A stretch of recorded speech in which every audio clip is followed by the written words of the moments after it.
So I haven't been on YouTube in a little bit. I thought I'd post up a new video. Just recently bought this car I'm riding in. I bought a 02 WRX from Subaru. I bought the wagon, as you can see from the back hatch.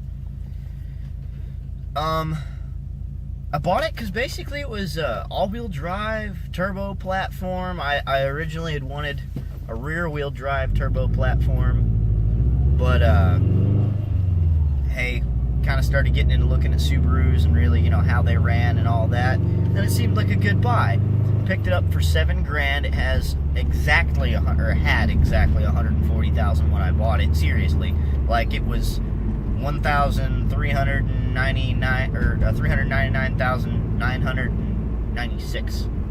And then driving it home, I put, the 140,000 on. And I will say, and I bought it modded. It already had some of the real big stuff done to it. And this is also kind of going out to all the new kids that maybe have just bought a Subaru or thought about building a Subaru or anything like that. Maybe some of the stuff to look into putting on there first before you do anything else crazy. And this is coming from a guy who I did my homework before I ever bought this car. So I didn't go into it blind or anything like that. First things first, go through the car. Go through the car's engine and transmission with a fine-tooth comb. Now, if it's a newer one, not so much, but still, 02, I was so picky it was retarded. This car is flawless. On the outside, it's basically stock. It has the black side skirts. It's a base model, other than it has power locks. Of course, this was not a base car. The WRX was not a base model anything. And, but I bought the lower end model. It doesn't have the sunroof or anything like that. But a lot of questions I've been asked on a couple different WRX forums and all this is, what is a good first mod for a WRX? And this is what I'm going to tell you. A tuner. Here's why. Kids want to go out and throw an airbox or a new airbox on it, like an AEM or a Cobb or something like that, and that's great.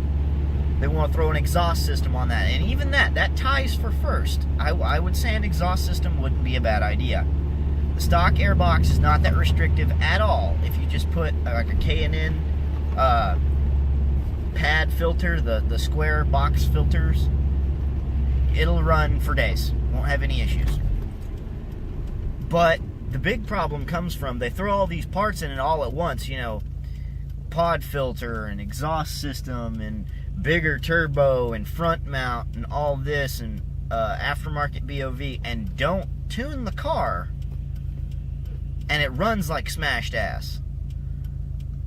And they wonder, well, why the fuck does my car not run good? I can't figure it out. Really?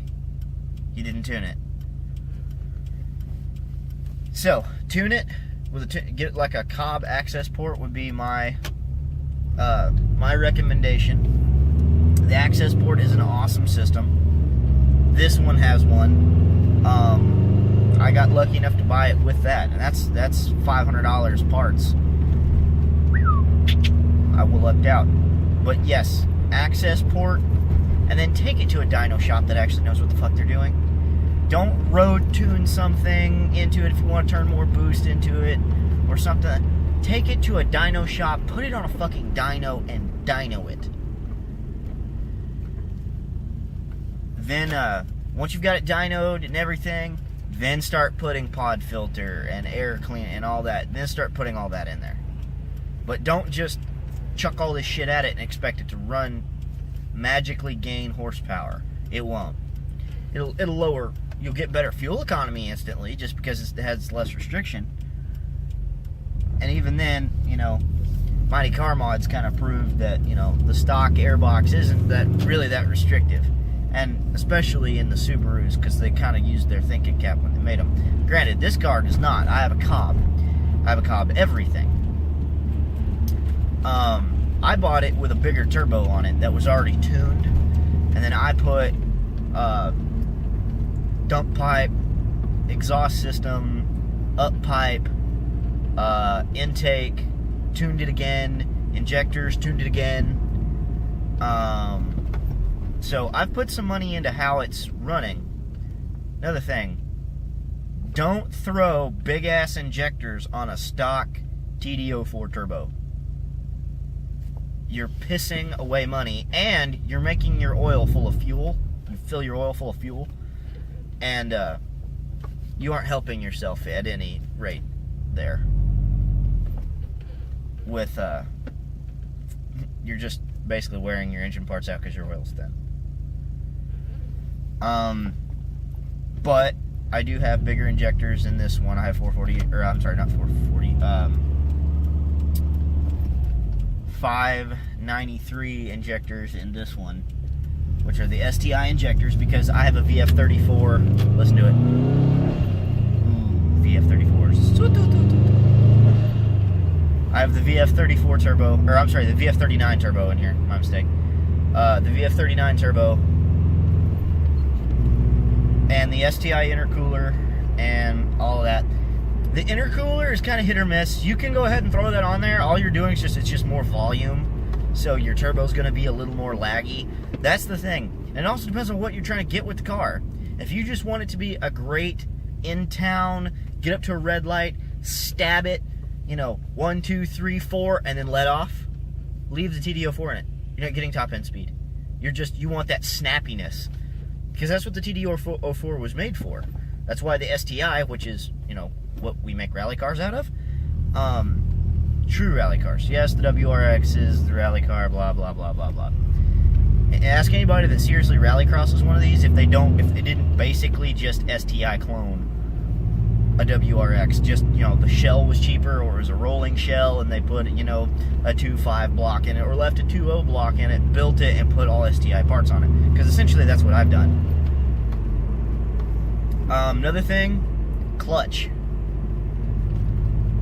And you need to know, when you start making power with a stock WRX, with a WRX with a stock 5-speed transmission, the reason they call it a glass transmission is not because it's fragile. It's brittle.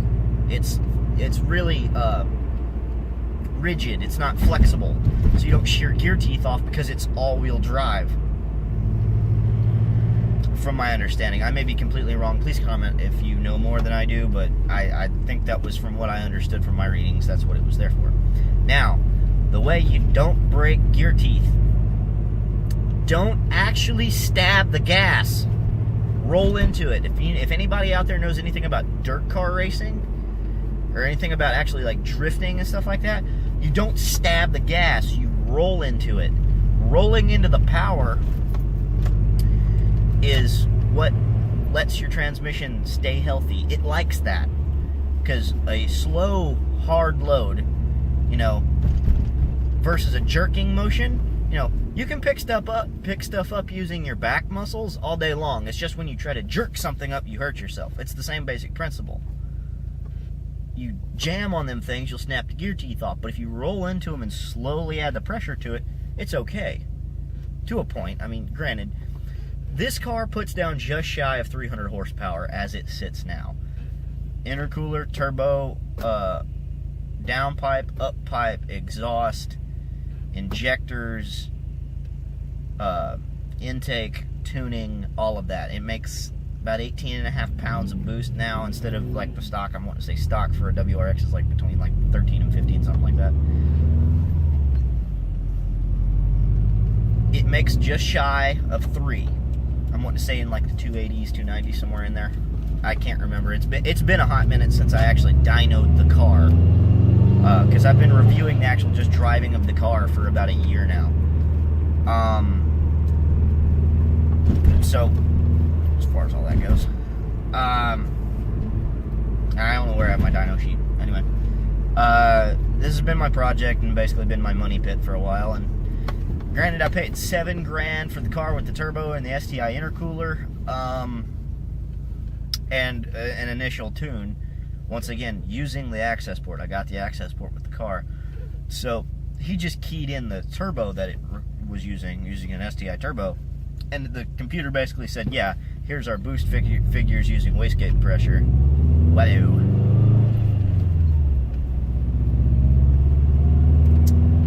But yeah, other than that, I mean, it's just kind of rowdy. And I'll put a second installment of this video up, so you guys can maybe learn a little more. Deuces.